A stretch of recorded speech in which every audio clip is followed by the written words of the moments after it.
The first group I saw was a band called Vertical Horizon. I said, I think we need some singles. And they came back with a tape with Everything You Want, You're a God, Gray Sky Morning, like 4 songs that every one of them was a hit.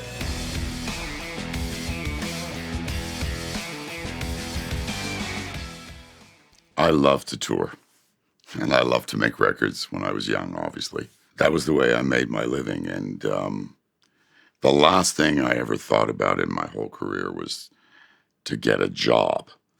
But it came to the point that it was hard to sustain being a live musician and touring in the world, and I was not making enough money.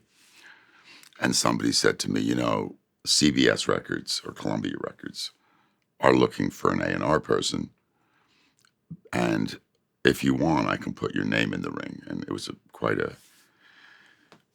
an important man in Toronto. And I said, well, I would meet with them, but I'm not sure I would really want a job. And he says, well, let me talk to them. And of course, he set up a meeting. So I ended up going to this meeting, and I said, look, the only way I would do this job to find artists would be if I got to be a staff producer and I could also continue my career making, producing, and mixing records. And they said, well, we don't see a problem with that. You can do that. But we also need you to be a corporate guy and go to the meetings. And I said, well, no, we're going to give you an office and everything else. I said, okay, I can do that. I mean, I think it was not paying much money at all, but it was a job and it was steady money. I started to look for artists, and one of the first artists I didn't sign, but I actually worked with as a producer, was a band called Platinum Blonde, who are a Toronto band. And they were doing quite well in Canada. They had a platinum or double platinum record at that point. And I mixed a track and then gone on and produced an album with them.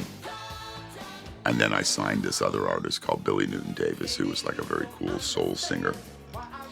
I was enjoying it, but it was kind of a huge stretch for me to attend all these meetings, and it was quite strange. And then I went into a club. I saw a singer that absolutely blew my mind. And her name was K.D. Lang. She was incredible live, great singer. She was wearing a wedding dress at the gig. She was running around the stage in a wedding dress. And of course, the next day I ran into the company. I said, look, we have to sign this girl. She's from Alberta. The show was incredible. The musicians were incredible. And they said to me, well, does she write her own songs? And I said, well, not really, but she's an incredible performer. So they said to me, well, offer her a low contract. And I said, okay. So we gave her manager the contract to run with to a lawyer. They started to get interest from Seymour Stein, other labels. And I brought in my American company at that point. And they weren't sure because she didn't write songs either. But we knew she was incredible. And it kind of came down to it. And Seymour Stein had the inside, and he ended up signing her, which absolutely crushed me. And maybe a few days before he signed her, I went to my president and I said, look, if we can't sign her, I'm probably going to quit. In other words, try to force him to sign her. And he looked at me, and I'll never forget this, and he said, okay, we'll quit. So here we go. I went back to my office, and he comes back into my office. He says, well, you don't have to leave now. You can leave in 6 months. I said, okay. But I said, if I can't sign artists and I don't have the freedom to sign artists, then I don't know if I want to do this job anymore. He says, well, don't worry about it. But, you know, that's just the way we feel as a company, that we can't really. And by the way, we had signed Celine Dion at this label, and we had her for the world. So they had Loverboy as well. So K.D. Lang was really unproven. So 6 months later, packed up my stuff. And this is about a week before I was going to leave. I got a call from BMG, a German company that owned RCA and Arista, which was Clive Davis. They flew me to New York, and they said, would you like to be the head of A&R for BMG Canada? And I said, I would love to. You know, so I had another job to go to as an A&R person, and this time there was a lot more freedom. The first band we signed there was a band called the Cowboy Junkies. And they were like this very folky, acoustic, ambient group. They had a cover of Sweet Jane. No one really was excited about it, the label, because it was very, very alternative, very low-key. But we put the record out. It was a very, very cheap record because it was made with one microphone in a church. And the record went on to be gold and platinum around the world. Right after that, I signed the Crash Test Dummies, which had a huge song with Superman, and then another record that had which was another #1 around the world. So all of a sudden, BMG Canada was doing really well. And when I say that, I mean the whole label and all the marketing and promotion and salespeople did an incredible job with these artists. And it seemed like everything we were signing, we were turning into gold records. We had metal bands, we had country groups, and then we had the Crash Test Dummies, the Cowboy Junkies.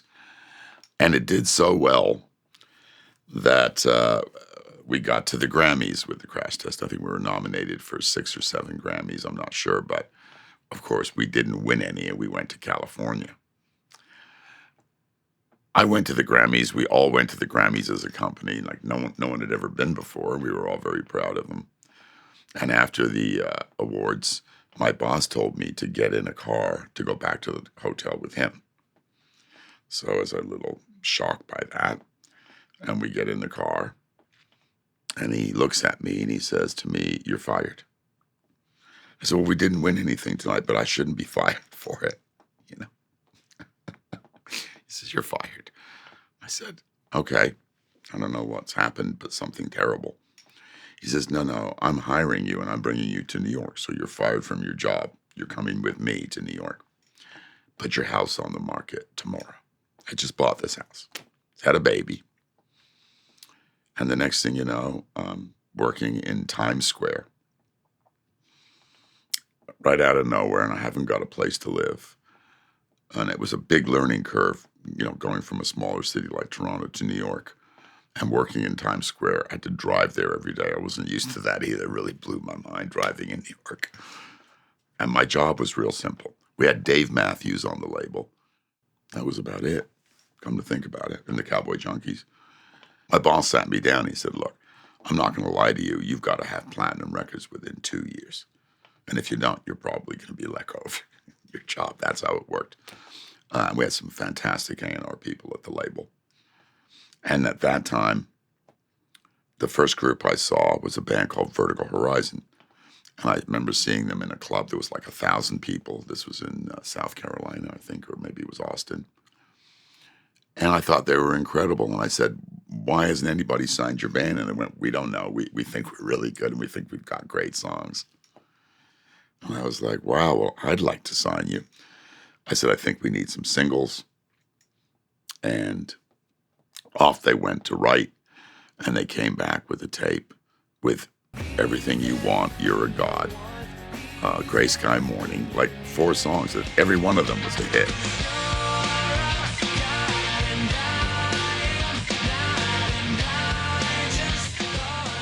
So now I signed the band. The label had never seen the band, and all they'd heard was demos. And they were like looking at me sideways at RCA going, "What's he doing this for? This is a very weird deal." Of course, I'd seen them play, and the fans were pretty crazy. And the next thing that happened, we all went to Washington to see them at the 930 Club, and there's like 1,500 people there. I got 12 people from the label with me. After the first song, everybody at the company came out to me and "This is going to be huge." So I felt really good, and we had a chance. And that record ended up at 2 million copies with 3 #1 songs, including the most played song of the year. Right after that, I signed a band called SR71, and I produced You're a God for Vertical Horizon, and then I got another producer to do SR71, and I think we needed another song. So I went back into the studio with them to produce a track called Right Now, which became a huge song, alternative and rock. And then I think I worked with Bruce Hornsby, And then that went straight to Elvis, and that was 7 years. So I think I'd done my duty. So that's really my A&R career. There's a lot of other bands, some of them didn't work that well, but for the most part, everything kind of paid for itself, so to speak. And it was 2002, I think I left RCA and started my production and mixing and writing career full-time.